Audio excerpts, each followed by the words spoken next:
اللهم فقهنا في الدين وعلمنا التأويل. اللهم فقهنا في الدين وعلمنا التأويل. اللهم فقهنا في الدين وعلمنا التأويل. اللهم رب اشرح لي صدري ويسر لي أمري واحلل عقدة من لساني يفقهوا قولي. أما بعد، فقال الشيخ المؤلف رحمه الله تعالى ونفعنا بعلومه في الدارين آمين يا رب العالمين. قال رسول الله صلى الله عليه وسلم أسرعوا بالجنازة فإن تك صالحة فخير تقدمونها إليه وإن تك سوى ذلك فشر تدعونه عن رقابكم. رواه الشيخان عن أبي هريرة. Hendaklah bersegera kamu akan perjalanan di waktu membawa jenazah ke kubur.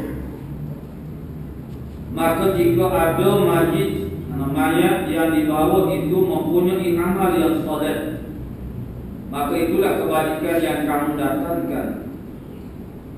Dan jika adalah mayat itu bukan ahli kebajikan, maka itulah kejahatan yang kamu sekalian buat akan dia.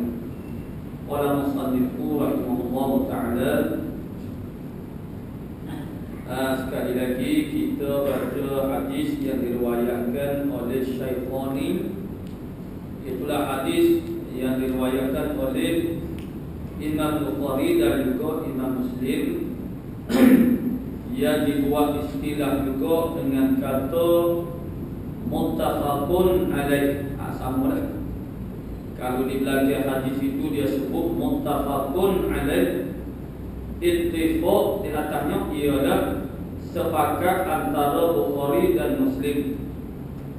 Jadi kesepakatan Bukhari Muslim dalam meriwayatkan hadis itu meletakkan kedudukan hadis itu paling top, paling tinggi, mengatasi hadis-hadis yang lain.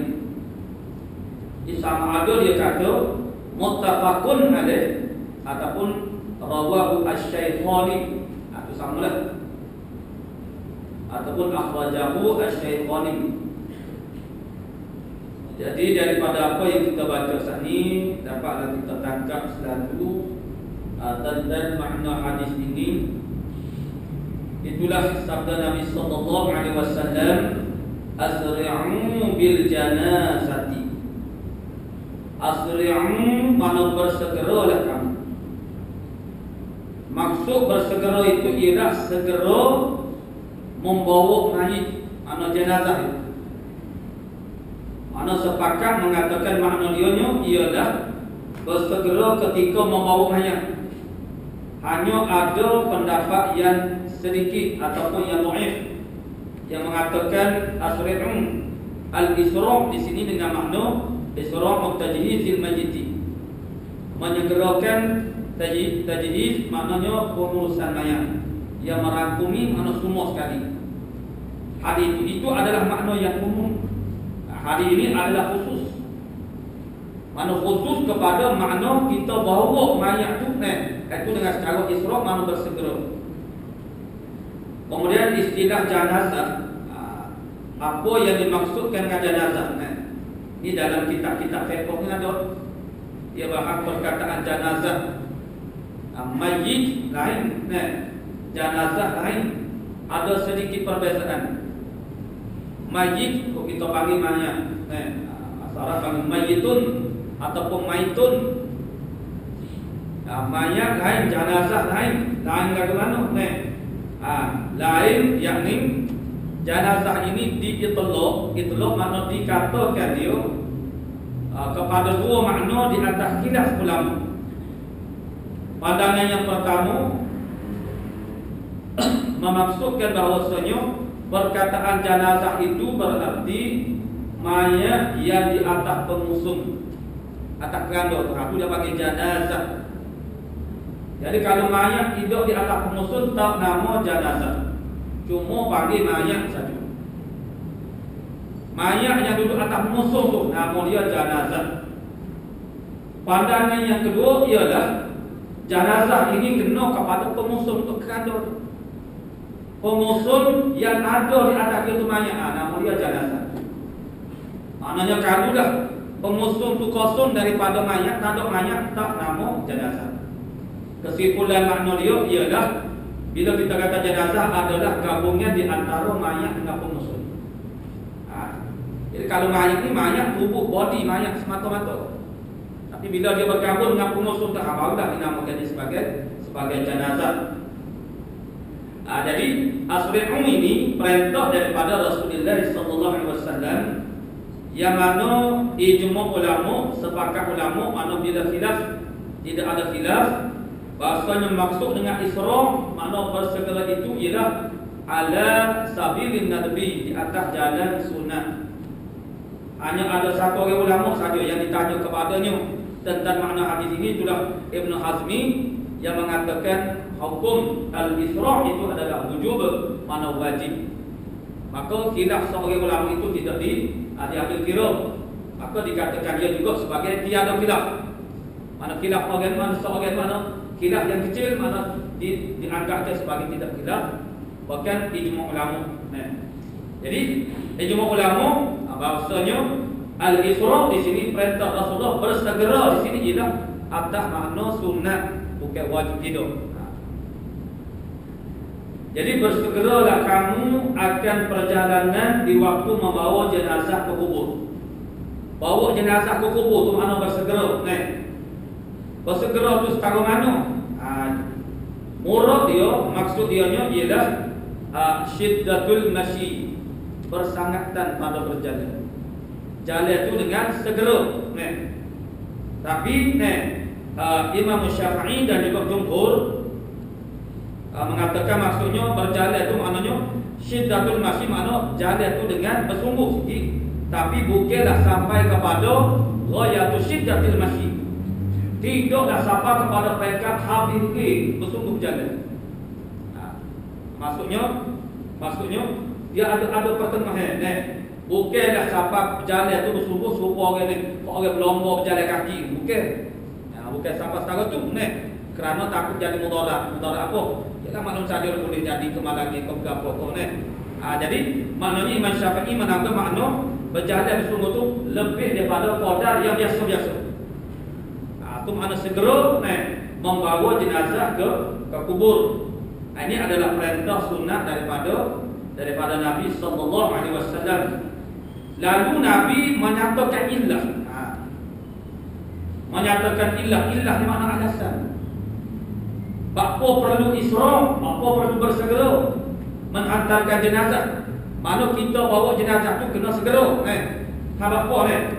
Kerana Nabi kata fa in takun salihatan fa khairun tuqaddimunaha ilaih. Maka jika kita tak tahu banyak siapa-siapa pun kita tak tahu adakah dia seorang yang soleh ataupun orang panggil toleh, kita tidak tahu. Tetapi yang nyata bila dia tu mengucap dua kalimah syahadat, yang zahirnya apabila dia nak menembuskan ayat terakhir bermakna itu adalah makna husnul khatimah. Tetapi kalau tak nyata dia tu mengucap dua kalimah syahadat, boleh jadi kita tak dengar. Boleh jadi kita tak rasa. Itu kita kena ihtimalkan. Sentiasa ihtimalkan yang lebih baik. Jadi mayat itu dalam keadaan dua andaian. Boleh jadi dia baik, boleh jadi dia tidak baik. Kedua-dua keadaan ini mustahil untuk disegerakan dia dihantar ke kubur. Maksudnya kita letak, kita duk pikir dia tu. Jadi Nabi kata fa in takus salihatan fa khairun tuqaddimunaha ilaih. Maka jika adalah mayat yang dibawa itu mempunyai amal yang soleh, dia adalah ahli solat, mana orang yang soleh, maka itulah kebajikan yang kamu datangkan. Maksudnya kita segerakan dia, cepat-cepatkan dia untuk mendapatkan Allah panggil hak dia di sana menanti, mana di dalam kubur. Raudhatun min riyadil jannah, yang dia berhak akannya. Taman syurga, satu taman daripada taman-taman syurga yang dinyata, yang dijanjikan oleh Rasulullah di dalam hadis.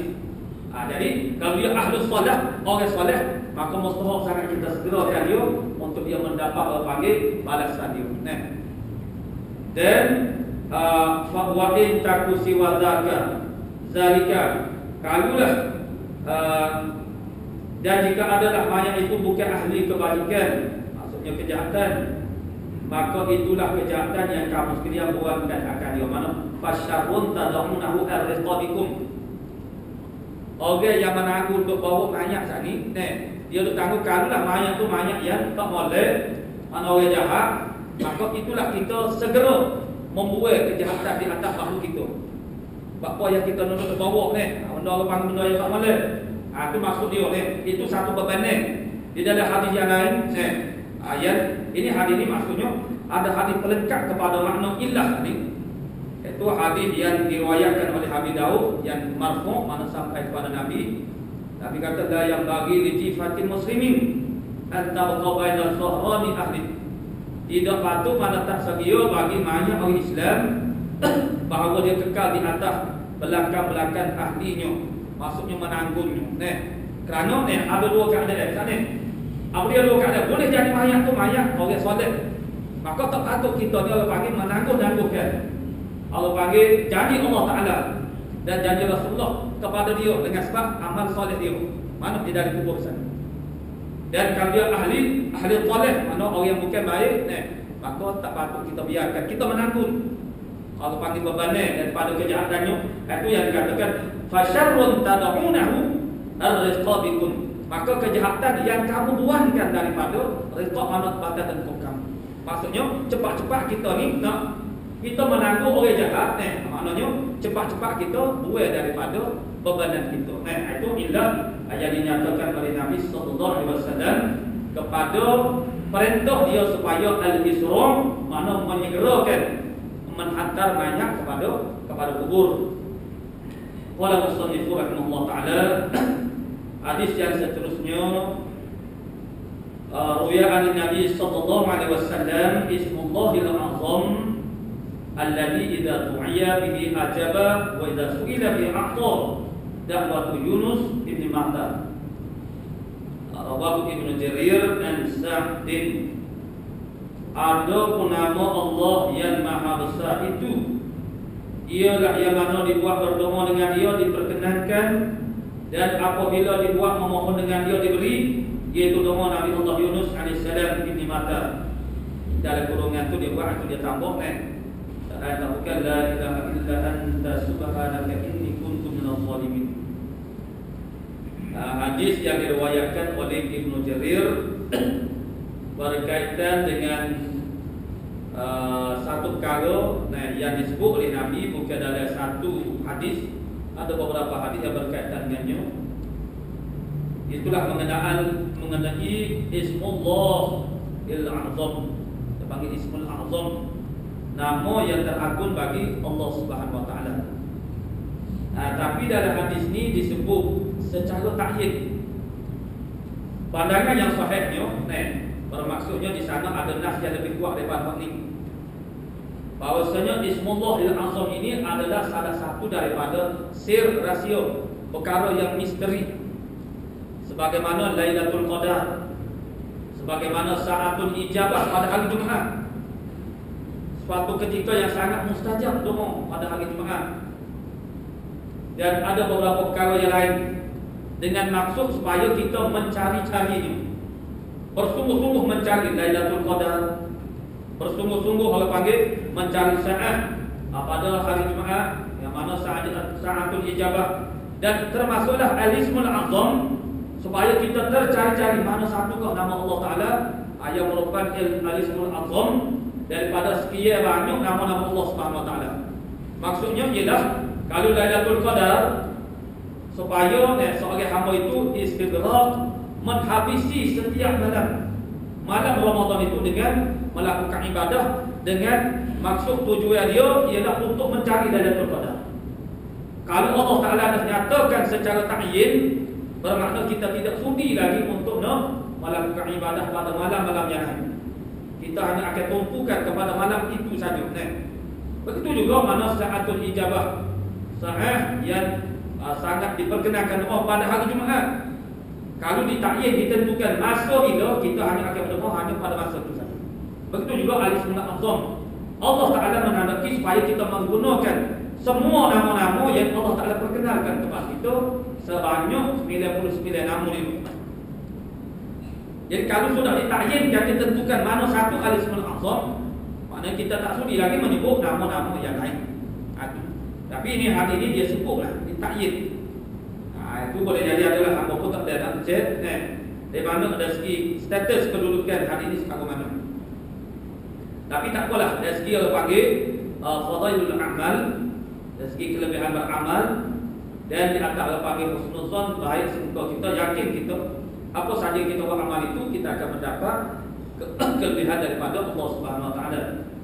Jadi maksud daripada hadis ini, adapun nama Allah Ta'ala yang maha besar, ini Ismul A'zam lagi, Ismullahil A'zam, yang mana kedudukan Al-Ismul A'zam ni bagaimana? Ini dinyatakan di sini, alladzi idza du'iya bihi ajabah. Ini bagi orang-orang yang nak bahawasanya doa dia diperkenankan setengah daripada dia punya orang panggil peluang untuk kita meraih istijabah. Mana perkenan doa Allah Ta'ala ialah mencari-cari orang panggil Ismul A'zam ini, mencari-cari waktu yang sangat mustajab. Tapi bagi kita boleh jadilah kita tidak oleh kerana hemah kita tidak di mana terdidik lagi, tidak orang panggil terasuk lagi untuk orang panggil benar-benar mendapat perhatian Allah Subhanahu wa taala. Hanya kita melakukan amal berdoa ini secara santai begitu saja. Dari segi kesungguhan, dia orang panggil kesungguhan daripada doa itu ialah pengharapan kita terhadap apa yang kita minta. Bersungguh-sungguhnya kita nak kepada apa yang kita minta. Bersungguh-sungguhnya kita nak kepada apa yang Allah Ta'ala, apa yang kita minta kepada Allah Ta'ala. Maknanya bukanlah maksudnya kita minta kalau buat nak bui, bukan begitu. Maksudnya kita kena tanam satu semangat untuk benar-benar mengharapkan daripada Allah Subhanahu wa taala. Kalau benarlah cara kita berdoa dan kita dapat melepasi orang segala syarat-syarat dia, maka tidak ada sebab untuk Allah Ta'ala tidak berkenan. Cuma cara berkenan doa Allah Ta'ala ini tidak sebagaimana orang panggil, tidak semestinya seperti yang kita kandung. Kadang-kadang Allah Ta'ala gantikan dengan orang panggil benda yang lebih baik daripada apa yang kita minta, kerana Allah Ta'ala tahu apa yang terbaik bagi kita. Kadang-kadang yang kita minta tu lekeh sangat, tapi bagi kita benda besar. Allah Ta'ala menghendaki kita mendapat kelebihan dan kebaikan yang lebih daripada itu, lalu Allah Ta'ala gantikan dengan yang lebih baik. Jadi mana pecinta-pecinta kepada makbul doa Allah SWT, mereka sentiasa mencari-cari waktu yang sangat mustajab, doa yang sangat mana orang panggil cara yang mustajab, dan orang panggil nak menggunakan wasilah apa, yakni nama Allah Taala yang bagaimana, maka itulah timbulnya Ismullahil Azam atau Al-Ismul Azam, nama Allah Taala yang teragung, yang pada orang panggil hadis-hadis lain itu disebut sebagai dirahsiakan. Mana satu kau, tapi sini mana disebut, tapi orang panggil maksud dia sama, maksud dari segi kedudukan Al-Ismul Azam itu, inilah apa dia? Alladzi idza du'iya bihi ajaba. Yang mana apabila didoakan dengannya, yakni kalau kita berdoa, kita guna nama Al-Ismul Azam ini, ajaba, nescaya Allah Taala berkenankan. Aku nak kepada orang panggil Al-Ismul Azam ini. Sepertilah cerita Nabi Khidir alaihissalam yang sebegitu mustajab doa dia, maka disebut oleh ulama kerana dia mengetahui rahsia Al-Ismul Azam itu yang mana satu. Maka dia berdoa dengan menggunakan Al-Ismul Azam inilah. Yang mana nama ni kalau kita berdoa dengan dia, nescaya diperkenankan doa. Wa idza su'ila bihi a'ta, dan apabila dimintakan dengan menggunakan nama ni, menggunakan Al-Ismul Azam ini, a'ta, dan nescaya Allah panggil Allah Taala akan memberi. A'ta dan a'ta mana nescaya Allah Taala memberi. Apa dia? Ni dia panggil khabar dia. Dan waktu dia begini, makna Ismullahil Azam dan waktu Yunus ibn Matta gitu. Kemudian perkataan lagi idza itu dia panggil jumlah muqtaridah, mana jumlah yang menggalangi di antara orang panggil dalam istilah bahasanya mubtada dan khabar. Kalau bahasa Melayu kita tidak subjek dengan predikat. Mana sebelum sampai kepada predikatnya, mana ada perkara cerita yang lain di bawah datang. Itu sebagai uraian kepada Al-Ismul Azam atau Ismullahil Azam. Jadi kalau kita ambil rekahnya, maksud dia mesej dia begini ya, Ismullahil Azam dan waktu Yunus bin Matta, gitu. Dia nak ayat yang gitu ya. Dia nak ayat Ismullahil Azam, nama Allah Taala yang teragung itu ialah doa Nabi Yunus bin Matta, Nabi Yunus alaihissalam. Mana dia tak sebut dalam hadis, tapi kalau panggil tarjumah, mutarjim. Mutarjim mana berterjemah kepada hadis ini, menyatakan la ilaha illa anta subhanaka inni kuntu minadh dhalimin. Ini suatu doa ataupun zikir yang dizikirkan oleh Nabi Yunus alaihissalam, yang kita tahu cerita dia. Dia itulah zikir ini yang diilhamkan oleh Allah Subhanahu wa taala kepada Nabi Yunus alaihissalam. Sebenarnya dia lebih kepada i'tiraf, pengakuan seorang hamba yang merasa sangat bersalah di atas tindakan dia yang kalau panggil tidak tepat, mana sepatutnya tidak bertindak begitu, yang akhirnya Allah Taala kifaratkan Islam, yang disebut dia panggil tenggelam mana dalam laut, mana oleh tiga panggil kegelapan malam, waktu malam, kegelapan dalam Allah panggil dalam laut, dan kegelapan dalam tubuh ikan. Maka dengan zikir ini yang tidak henti-hentilah yang melepaskan dia daripada Allah panggil musibah ini. Dan zikir ini sangat-sangat Allah panggil dianjurkan oleh para alim ulama kita, tak kalau luka cita, memperbanyakkan zikir ini sentiasa.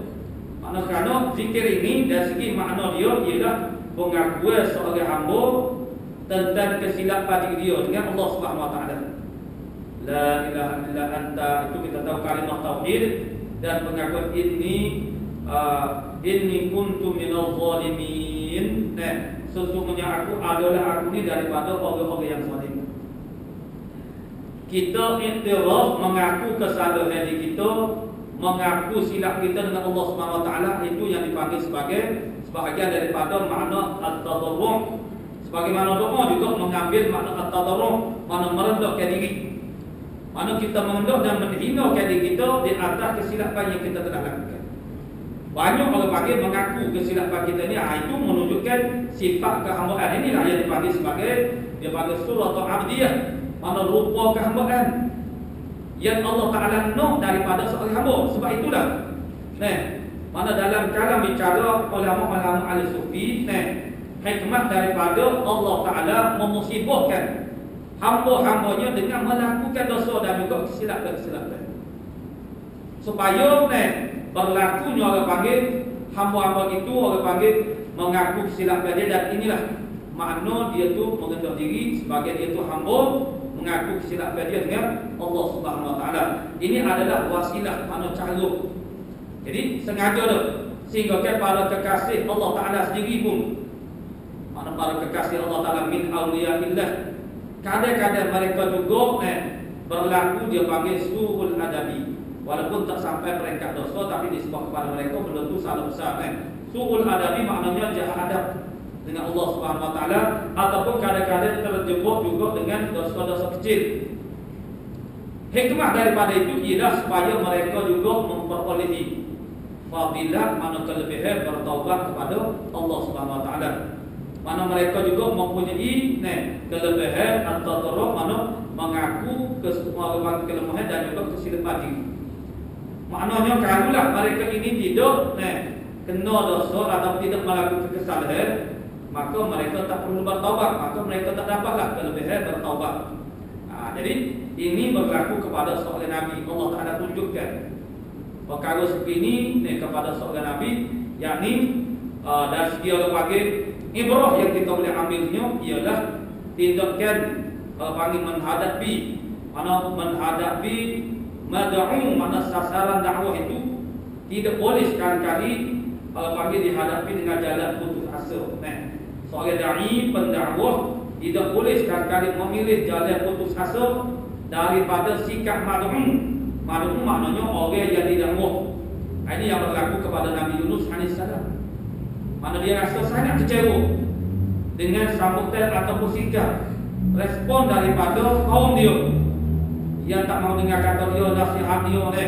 Akhirnya tindakan dia hanya sekadar meninggalkan. Maksudnya dia tindakan dia meninggalkan kaumnya yang tak mau dengar apa cakap dia, tak mau terima nasihat dia. Dia mengambil satu sikap, iaitulah meninggalkan kaum dia, dan akhirnya Allah Ta'ala musibahkan dia dengan kaum ini. Itu makna satu ibrah. Kemudian Allah Ta'ala tunjukkan pula satu ibrah yang lain, ibrah mana pengajaran yang lain. Apabila kita telah terlanjur bila kita telah terlanjur dengan Allah Subhanahu Wa Ta'ala, Allah Ta'ala beri dia panggil peluang kali yang kedua. Dia dalam hubungan kita dengan Allah Subhanahu Wa Ta'ala, apa yang kita cari dengan Allah Ta'ala, mana yang dikatakan kejayaan kita dalam hubungan dengan Allah Ta'ala ialah bila kita mendapat dua perkara. Yang pertama dia panggil mardatillah, mana keridhaan Allah Subhanahu Wa Ta'ala. Yang kedua ialah al-maghfirah ataupun al-ghufran min Allah, keampunan daripada Allah Subhanahu Wa Ta'ala. Peluang yang pertama yang Allah Ta'ala beri kepada kita ialah dalam usaha kita untuk mendapatkan redha Allah Subhanahu Wa Ta'ala. Mendapat redha Allah Ta'ala yang pertama ialah melaksanakan segala wajibat. Wajibat mana perkara yang diwajibkan oleh Allah Subhanahu Wa Ta'ala, perintah yang wajib. Yang kedua meninggalkan segala muharramat, mana perkara yang dilarang. Maka kalau kita buat benda ni, dia dua ni je. Sama ada kita melaksanakan perintah atau meninggalkan larangan Allah Subhanahu Wa Ta'ala. Mana kalau kita buat ini, kita akan mendapat mardatillah, mana redha. Redha Allah Ta'ala, mana Allah Ta'ala puas hati dengan apa yang kita telah lakukan. Tetapi sekali kita telah panggil gagal dalam tugasan ini, tugasnya mentaati perintah Allah Subhanahu Wa Ta'ala, bermakna kita berdosa dengan Allah Ta'ala, lalu Allah Ta'ala beri peluang kali yang kedua ialah at-taubah, mana bertaubat dengan dia. Dan kalau benarlah taubat kita dengan Allah Subhanahu Wa Ta'ala, Allah Ta'ala akan berikan kepada kita al-maghfirah, mana keampunan kepada. Pada hakikatnya al-maghfirah atau al-ghufran ini ialah diri mardah itu juga. Keampunan Allah Ta'ala itu sebenarnya hakikatnya ialah redha Allah Ta'ala. Tapi keredaan yang berlaku setelah berlaku Allah panggil kesilapan daripada hamba, maka dinamakannya sebagai keampunan. Pada hakikatnya ialah redha. Mana bila kita bersalah, kita menyatakan apa kesilapan kita, mengaku kelemahan kita, dan kita nak kembali kepada Allah Ta'ala. Taubat ini maksudnya kembali balik kepada Allah Ta'ala, kerana asal kita ni dekat dengan Allah Ta'ala. Kerana yang menjadi dekat dan jauh kita ialah bersih tak bersih. Bila bersih, daripada segala noda-noda dosa dan juga kau yang lain. Itulah yang menjadikan kita jadi dekat dengan Allah Ta'ala. Asal kita ni dilahirkan dalam keadaan fitrah yang bersih. Bila bersih memang kita ni dekat dengan Allah Ta'ala. Tetapi setelah kita dewasa, mana kita balik, kita mula berdosa dengan Allah Ta'ala. Itulah yang menjadikan kita semakin jauh daripada Allah Ta'ala. Setiap kali kita berdosa, kita jadi terkesong jauh daripada Allah Ta'ala. Kalau dosa kecil, sikit. Tapi kalau acak kali, mana jadi sikit-sikit kesong, lama-lama dia jadi banyak itu. Tapi Allah Ta'ala memberi kepada kita peluang yang kedua. Itulah mendapatkan maghfirah, keampunan daripadanya, yang pada hakikatnya ialah redha dia. Jadi kalau panggil keredaan untuk yang kali yang kedua itu dipanggil sebagai maghfirah ataupun keampunan. Jadi itulah cara Allah Ta'ala nak beri kelebihan kepada hamba. Sebab itulah bagi orang beriman, dia sentiasa melihat semua perkara itu ialah pilihan Allah Ta'ala, dan pilihan Allah Ta'ala adalah yang terbaik bagi kita. Tujuan dia ialah Tuhan beri kelebihan kepada kita. Maksudnya dalam bab dosa kita tidak boleh merancang, kita tidak merancang untuk melakukan maksiat. Tapi apabila kita telah terlanjur melakukan maksiat, maka kita kena baik itu Tuhan beri kelebihan kepada kita. Gambar at-taubah, mana bertaubat kepada Allah Subhanahu Wa Taala. Mana bertaubat itu satu kelebihan. Ya, kalau kita tak dosa, makna kita tak perlu bertaubat.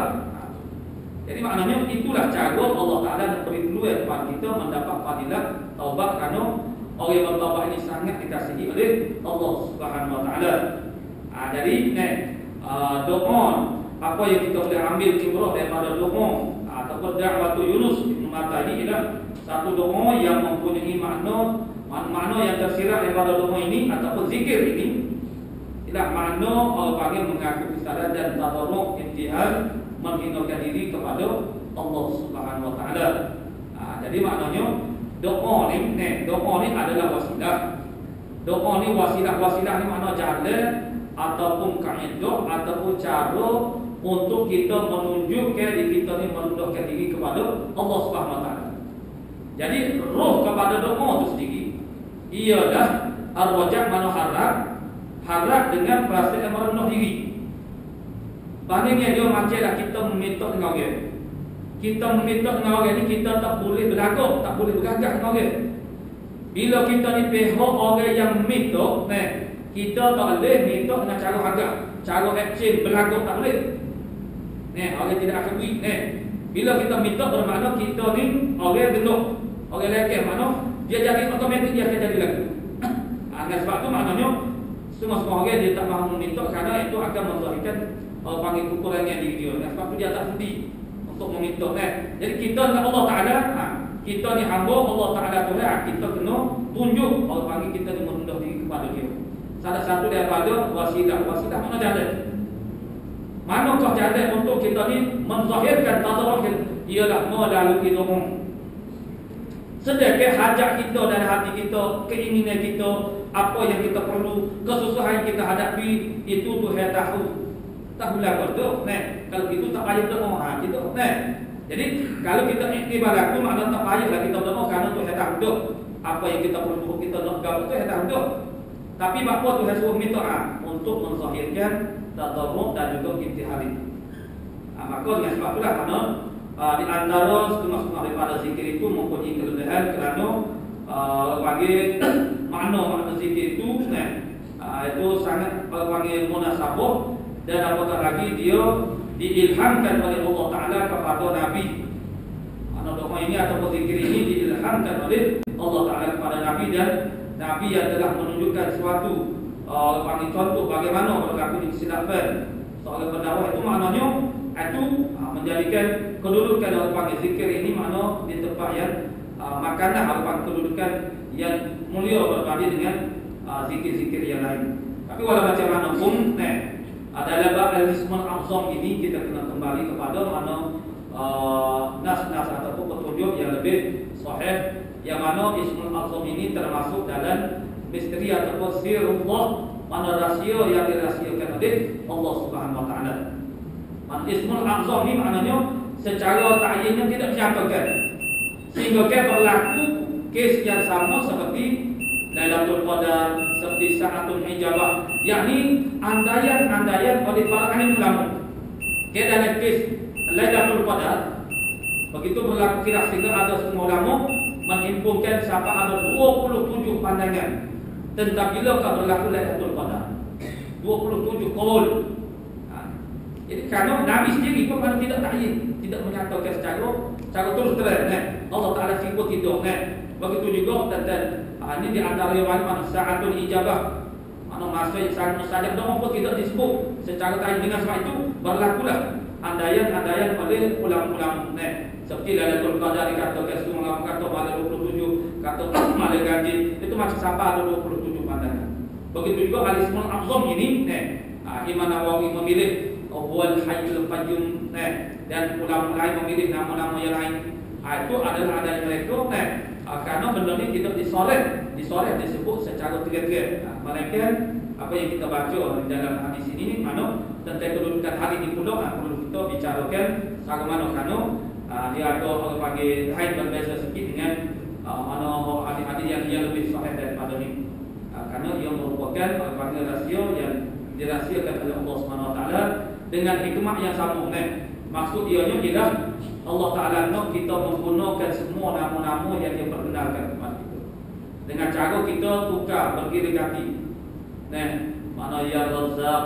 Jadi semua ulama pandangan yang paling sahih ialah pandangan yang paling sahih dan yang terkuat dalam Al-Ismul A'zam ini iaitu itulah nama Allah Taala yang mempunyai kaitan dengan benda yang kita minta. Umpama kalau kita minta rezeki mana ya Razzaq umpamanya. Kalau nak minta ke semua ya Syafi, wahai Tuhan yang menyembuhkan, seluruh Tuhan yang menyembuhkan itu ada pandangan yang seperti itu. Jadi mana ini menjadi khilaf nama tentang yang mana satu. Cuma hadis kita baca ini dia takyinkan. Bahasanya Al-Ismul A'zam itu ialah da'watul Yunus. Walau macam mana pun bagi kita sangat mustahab untuk kita gilir-gilirkan dalam masa kita berdoa dengan menggunakan semua nama-nama Allah Subhanahu Wa Taala. Sudah tentulah 99 nama tu kalau kita nak sebut belaka tu dia jadi panjang. Akhir sekali kalau panggil tak ada habis nama Allah Subhanahu. Jadi tak nak sebut benda kita minta jadi tinggal terlupa dulu. Jadi cara yang sangat munasabah dari segi amalinya ialah kita menukar ganti. Misalnya menyebut nama Allah Taala 2-3 nama pada satu masa kita berdoa semua tak semestinya sebab daripada semaya mana pagi kita duduk sebentar-sebentar kita boleh berdoa tukar ganti sehingga kalau kita boleh segera menghabisi dalam satu hari itu 99 nama atau yang terbaik pasti akan terkenalah mana-mana satu. Sebagaimana istighraq semua malam-malam Ramadan. Istighraq ni maknanya menghabisi buatlah tu. Mana kalau malam-malam Ramadan setiap malam Ramadan itu kita melakukan ibadah. Sudah tentulah akan membetuli mana-mana salah satu daripada malam itu dengan Lailatul Qadar. Karena syarat dia bukan kita berjumpa, tapi muqabalah mana membetuli. Itu sama. Walaupun kita tak tahu nama yang kita sebut itu sebenarnya ialah Al-Ismul A'zam, tapi kalau kebetulan itulah Al-Ismul A'zam, maka kita akan dapat hasil dia.